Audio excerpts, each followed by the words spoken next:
Michael? Thomas? How are you, my friend? I'm doing great. How are you? Good. I appreciate you taking a minute or two. I wanted to ask you first about the Ezekiel Elliott hearing ongoing today. What will happen in this hearing with Harold Henderson? Will evidence be submitted, or will it just be a review of the facts and the ruling?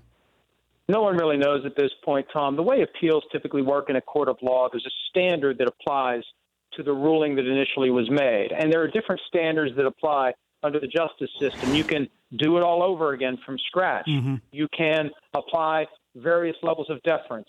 Arbitrary and capricious is a term of art in the legal system, and that's the standard that the league office previously told me applies here. And if that's the case, there should be no new evidence. The record gets sealed. You only consider the evidence that was already introduced, and you make a decision as to whether or not the suspension imposed by the commissioner goes beyond the basic bounds of fairness and reasonableness in light of precedent, et cetera. But with the reports that we've seen and the indications we've gotten, it feels like Elliott's going to have a chance to go in and introduce new evidence, although that really shouldn't matter at this point. And also, Harold Henderson reportedly looking for some type of contrition from Elliott in order to get him to reduce the suspension. That really has no place in an appeal process either, and it all adds to the confusion and the perception. And I hate to use the term kangaroo court, but if you look up the definition, that's kind of what it is. And you were through that a couple of years ago with Tom Brady. It's all, it seems, an effort in advancing the league's broader PR interests, creating the impression that the league is taking these matters seriously, and erring on the side of punishing a player in lieu of failing to punish a player, and specifically not punishing him enough, because when that happens, that's when the pitchforks and torches come out, and that's when the commissioner has to worry about his job. So this is all PR-driven. It feels like it's made up as they go along, and it doesn't have the safeguards that you would think a player would enjoy before being branded a domestic abuser. It's the same thing, really, when you talk about the introduction of evidence and an ongoing effort to determine what the facts of the case are as the process continues is the exact same thing that happened with Tom Brady, the destruction or alleged destruction of a phone that happened well after the timeline indicating that Brady destroyed the phone at a particular time. That was introduced during the appeal to Tom Brady's appeal. So that was and what should have happened there, Tom, let me tell you, and this is a great example of how typical legal standards and typical legal processes simply don't apply here, because in any other setting, if that evidence had come available during an appeal hearing, what would have happened is it would have sparked a completely separate investigation, a completely separate process as to whether or not Tom Brady failed to properly cooperate with the investigation. It has no relevance to the Deflategate ruling that previously was made. You go back to square one on that one. You go forward on the suspension for being involved or having general awareness or whatever the final language was on the deflation of the footballs. But that just shows you that there really isn't. You know, the NFL likes to set up its own in-house justice system.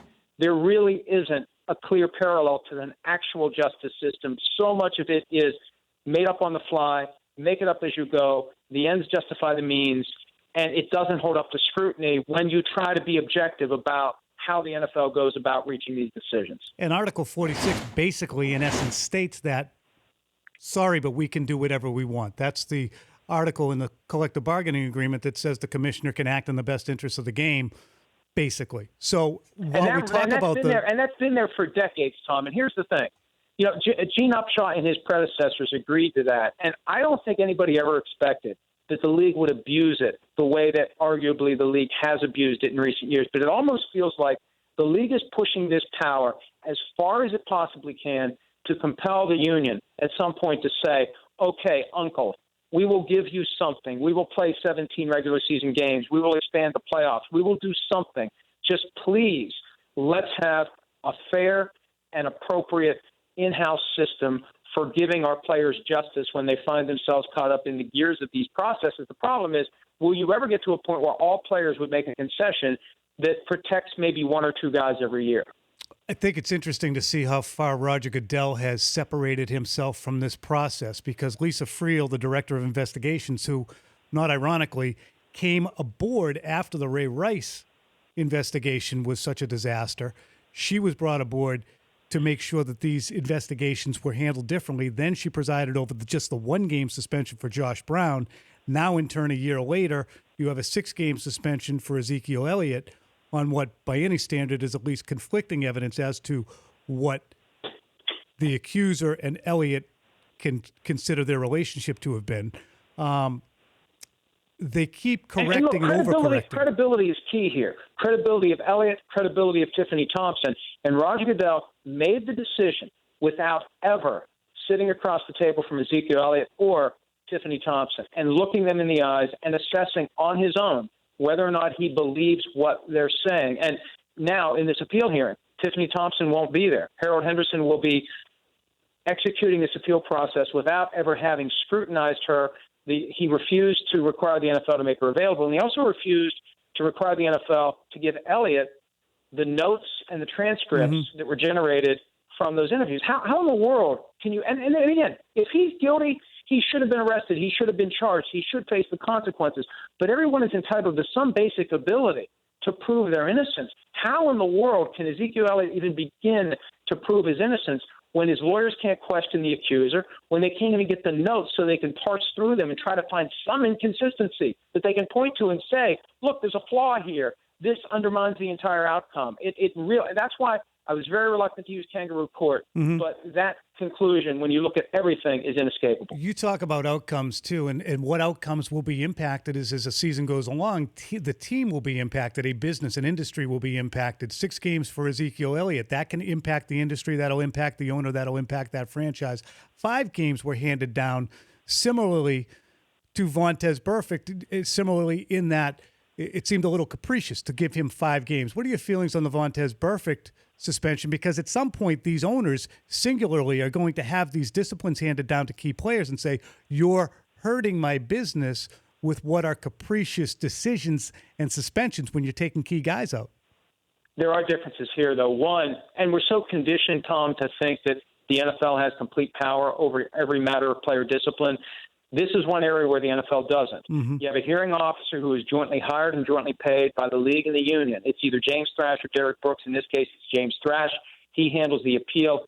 His word is final, and it is a true form of independence. And we've seen these suspensions get overturned. And as it relates to Vontaze Burfict, the fact that he has a history has influenced the 5-game suspension. It's progressive discipline like you would see in any educational environment, any workplace. You start small, and if the behavior continues, you increase the punishment. If the behavior continues, you increase it. Burfict got suspended 3 games for an illegal hit on Antonio Brown in the 2015 postseason. So now it's 5 games if this was an illegal hit. And there's 2 factors here. There's been a lot of talk about the new twist on the defenseless receiver rule that applies while the receiver is running the pass route.